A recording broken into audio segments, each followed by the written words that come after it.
ইংরেজি নতুন বছরকে নিজেদের মতন করে অনেকেই পালন করে, বিশেষ করে আনন্দ ও এনজয়ের পাশাপাশি ঘোরাফেরা, পিকনিক এইসবই বেশি। ব্যতিক্রমীভাবে নতুন বছরকে নিজেদের প্রতিভাকে সকলের সামনে উপস্থাপনের মাধ্যমে সেলিব্রেশনে মেতে উঠল এসএস গ্রুপের পরিচালনায় অসংখ্য নৃত্যশিল্পী, বাচিক শিল্পী সহ কণ্ঠশিল্পীরা একই ছাদের তলায় মিলিত হয়ে সুস্থ পরিচালনার দ্বারা 15ই জানুয়ারি হুগলির উত্তরপাড়া গণভবনে সকলের অংশগ্রহণে যা বেশ জমজমাট হয়ে উঠেছিল। নাচ, গান, আবৃত্তির মেলবন্ধনে এসএস গ্রুপের কর্ণধার শিল্পা দে সান্যাল জানান, বিগত বছরে মোট 5টি অনুষ্ঠান করতে পেরেছি। এবছর হয়তো ঈশ্বরের আশীর্বাদে আরো বেশ কিছু ভালো অনুষ্ঠান করতে পারবো। সংস্থার মূল উদ্দেশ্য নতুন প্রতিভাবানদের মঞ্চ দিয়ে তাদের ট্যালেন্টকে জনসম্মুখে তুলে ধরা। সেই প্রয়াসকে সাথে নিয়ে এগিয়ে চলেছে এসএস গ্রুপ। ছোট্ট ছোট্ট ছেলে মেয়েদের পারফরমেন্স দর্শকদের জমিয়ে রেখেছিল। অনুষ্ঠানে অতিথি হিসেবে উপস্থিত ছিলেন চলচ্চিত্র খল অভিনেতা অচ্যুত চ্যাটার্জি। তিনিও সকলের প্রশংসা করেন। শিল্পা দে সান্যাল যেভাবে অক্লান্ত পরিশ্রমের মাধ্যমে এসএস গ্রুপকে এগিয়ে নিয়ে চলেছে তা সত্যি অভিনন্দনযোগ্য। ফার্স্ট টাইম যেটা কলকাতার বুকে আমরা ফার্স্ট টাইম নিয়ে এসেছি winter carnival new year special 2025। এটা ফার্স্ট টাইম মানে উত্তরপাড়া বালির বুকে। এবারে আর কোথায় হচ্ছে আমরা জানি না, কিন্তু ফার্স্ট টাইম আমরা এখানেই আমরা গণভবনের বুকে নিয়ে এসেছি উইন্টার কার্নিভাল। কি কি হচ্ছে? নাচ, গান, আবৃত্তি, নানান জায়গা থেকে প্রত্যেক শিল্পীরা এসেছে এখানে অংশগ্রহণ করছে। আমাদের টোটাল কটা গ্রুপ এতে অংশগ্রহণ করছে? মোটামুটি গ্রুপ এখানে প্রায় 12টার মতো গ্রুপ অংশগ্রহণ করছে। তার কি সব হুগলির না বাইরে থেকে? না, বাইরেরও আছে। তো এই যে এত মানুষকে নিয়ে একটা সংগঠন চালিয়ে আজকে অনুষ্ঠান করা, কতটা মানে খাটতে হয়েছে তোমার? দেখো, একটা জায়গা যখন পৌঁছতে হবে সেই মনোভাবটা নিয়ে যখন এগোচ্ছি, খাটতে তো প্রচুর হবে। কারণ আমরা প্রত্যেক পার্টিসিপেন্টকে খালি হাতে ফেরাই না, তাদেরকে পার হেড অনুযায়ী সম্মাননা দিই, মেমেন্টো, সার্টিফিকেট, ছোটখাটো কিছু গিফট তাদের হাতে আমরা তুলে দিই। তো এইভাবেই আমরা এগোচ্ছি। তো এসএস গ্রুপ আগামী দিনে আর কি কি করতে চলেছে? আগামী দিনে আমরা এই কালচারাল প্রোগ্রামগুলোকে নিয়ে এগোতে চাইছি। ইচ্ছা আছে একটা কিছু কম্পিটিশন করানোর, যদি সেই মানে সামর্থ্যটা হয়, বড় মার কি পায়, তাহলে হয়তো করবো। কারা কারা গেস্ট ছিল আজকে? আজকে গেস্ট হিসেবে অভিনেতা অচ্যুত চ্যাটার্জি ছিলেন, আর এছাড়া আমাদের দিলীপ যাদব মহাশয় স্যার আছেন, তিনি এখনো অব্দি এসে পৌঁছাননি। তো এই ধরনের অনুষ্ঠান করে তুমি সমাজকে কি বার্তা দিতে চাইছো? সমাজকে আমি একটাই বার্তা দিতে চাই যে আপনারা যারা শিল্প সত্তাকে ভালোবাসেন বা শিল্পীদেরকে পছন্দ করেন, তারা প্লিজ এগিয়ে আসুন আমাদের এই অনুষ্ঠানগুলোতে।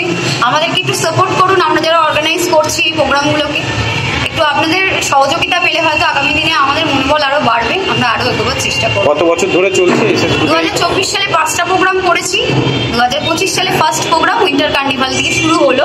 জানি না এখন কতগুলো হবে, দেখা যাক, বড় মার কি পায়, বড় মা যা চাইবে তাই হবে।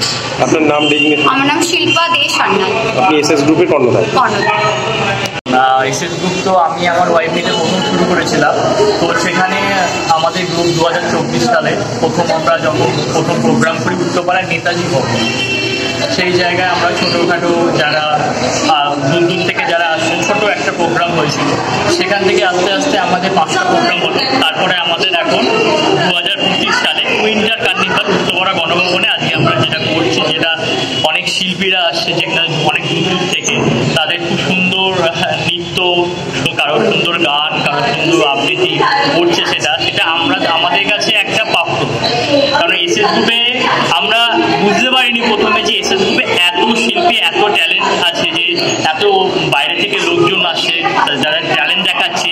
এছাড়া সেটা সবাই আমরা আপনাদের মাধ্যমে, মিডিয়ার মাধ্যমে সেটা আমরা টিভিতে দেখাতে পাচ্ছি বা ইউটিউবের মাধ্যমে সেটা সবাই দেখতে পাচ্ছি। এটাই আমাদের কাছে বড় প্রাপ্য। আপনার নামটা? আমার নাম হচ্ছে অভিজিৎ। প্রথমবার নয়, আমি এসএস গ্রুপের সঙ্গে অনেকদিন ধরেই কাজ করছি। আর আমাদের জন্য, আমি একটু আগেও বলছিলাম একটা জায়গায়, যে আমাদের শিল্পীদের জন্য না প্ল্যাটফর্ম পাওয়াটাই অনেক বড় ব্যাপার। সবার পক্ষে তো একটা বড় রিয়ালিটি শো, বড় বড় একটা স্টেজ পেয়ে গেলাম, তো সবার পক্ষে সম্ভব হয় না চলে যাওয়া। এই ছোট ছোট ধাপগুলো দিয়ে যে আমরা আমাদের কাজগুলো দেখাতে পারছি, এই প্ল্যাটফর্ম পাওয়াটাই আমাদের কাছে অনেক বড় ব্যাপার। যেটা এসএস গ্রুপ আমাদের তৈরি করে দিয়েছে, তার জন্য আমরা সিরিয়াসলি বহু থ্যাংক। আপনার নাম? আমার নাম আরাধনা মুখার্জি, আমার গ্রুপের নাম ফ্রি স্টাইল স্টেপ। আচ্ছা, যায় নাচ সবার জন্য। নাচ এমন একটা জিনিস, খুশি হলেও নাচে, কষ্ট হলেও নাচে, নাচ হচ্ছে সবার জন্য। তো আমি এটাই মনে করি যে এসএস গ্রুপ এমন একটা জায়গা আমাদের মতন প্রতিভাগুলোকেও তুলে তুলে ধরেছে। আর একদম আমরা মানে নিচু থেকে ওপর দিকে উঠছি সবাই মিলে হাত ধরে। তো খুব ভালো লাগছে। আর থ্যাংক ইউ টু শিল্পাদি আর সবাইকে, এসএস গ্রুপ আর যারা দেখছে সবাইকে অনেক অনেক ধন্যবাদ। আমার নাম সুমিত্রা দেমাজি, আমার গ্রুপের নাম হচ্ছে উলুরি ডান্স একাডেমি। তো গানটায় মানে 3বার গানটায় ওর সঙ্গে করেছি, আবৃত্তি গানটা অনুষ্ঠানটা করলাম। আর শিল্পা আমার বোনের মতো, সাহেবও গানটা তো আমার ভাইয়ের মতো।